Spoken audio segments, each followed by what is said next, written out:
Hello, everybody. Alex here again. I'm going to be talking today about shame. Okay, so I've been doing a series of vlogs about all different unpleasant emotions and why we have them and how we could better learn to kind of ride them out, befriend them, let them do their job when they're trying to help us. Okay, so shame's a biggie. Shame is a very, very powerful emotion and it's very hard to shift for people. It's probably the hardest thing to work with in therapy, right? It's the thing that takes the most amount of work. It takes the longest to shift. It is so deeply rooted in our, child brain that it's very, very hard to shift. So we know, interestingly, from the research, that children can experience shame from a very, very young age. So the researchers found that from about 18 months old, children can feel shame. So this is very, very early, and that's why it's so deeply ingrained and can be very, very hard to shift. Okay. So let's understand why we have shame. What is the purpose of shame? Like all of our emotions, there are not good or bad emotions, right? We might be like, oh, shame's terrible. It's such a bad emotion. It's not. It's just that sometimes it's valid and helpful and sometimes it's not. Okay. So why do we have shame? When might it be valid or helpful? So shame is designed to keep our society as a cohesive group. Okay, so I've talked before about how people need people. We are social beings. We need to live in groups in order to survive. So think about before we had laws and all this stuff that we have now in modern day, there needed to be a way to keep societies and communities together and united, right? And this is the function of shame. So shame encourages us to not engage in social taboos because we would get kicked out of the group.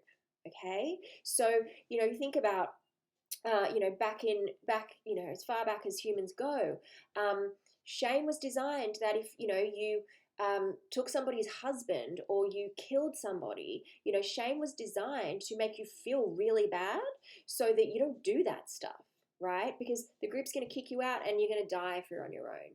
Right? So shame is about social taboos. It prompts us to not engage in social taboos and that would get us kicked out of the group or disrupt the group, cause disharmony and chaos and the disintegration of the group. Or if we have engaged in social taboos, shame very powerfully tells us, do not do that again.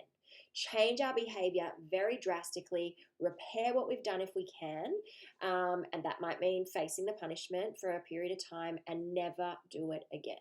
Okay? Super helpful for some things.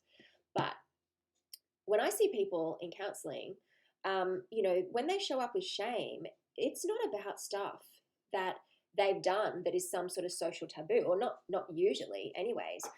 Often what we're walking around with now is shame over things that we might not even have done, things that maybe were done to us, right? And so if that's the case, we want to understand that our shame then is, it's not serving a purpose and it's certainly not helping us. In fact, it's probably getting in the way. We're carrying around this feeling that we are bad as if we have, engaged in a social taboo. So shame is feeling like we're a bad person, right? So shame is I am bad. Guilt is I've done something bad. Shame is I am bad. Okay? And so, if we're walking around with this I am bad feeling all the time, there's a bunch of stuff that's going to happen. We're going to maybe allow people to treat us badly. We might, invite people in our lives that are not good for us. We might, put up with things that are unacceptable. A whole range of things. But we want to ask ourselves that question. Okay, is this shame valid? And is it helping me? Have I engaged in some sort of social taboo that I need to repair and fix? If the answer is no, then we know that that shame isn't valid and we can start to challenge it, right? And hopefully, at least intellectually, understand that I haven't done anything to feel shame about. Okay, now that doesn't get rid of the shame, that's just the beginning, right? But it's an important, distinction to make.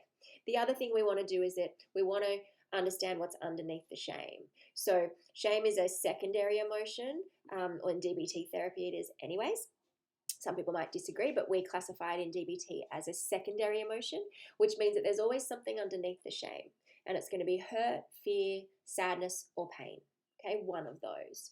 And if we can actually go to that level and say, what's underneath this shame?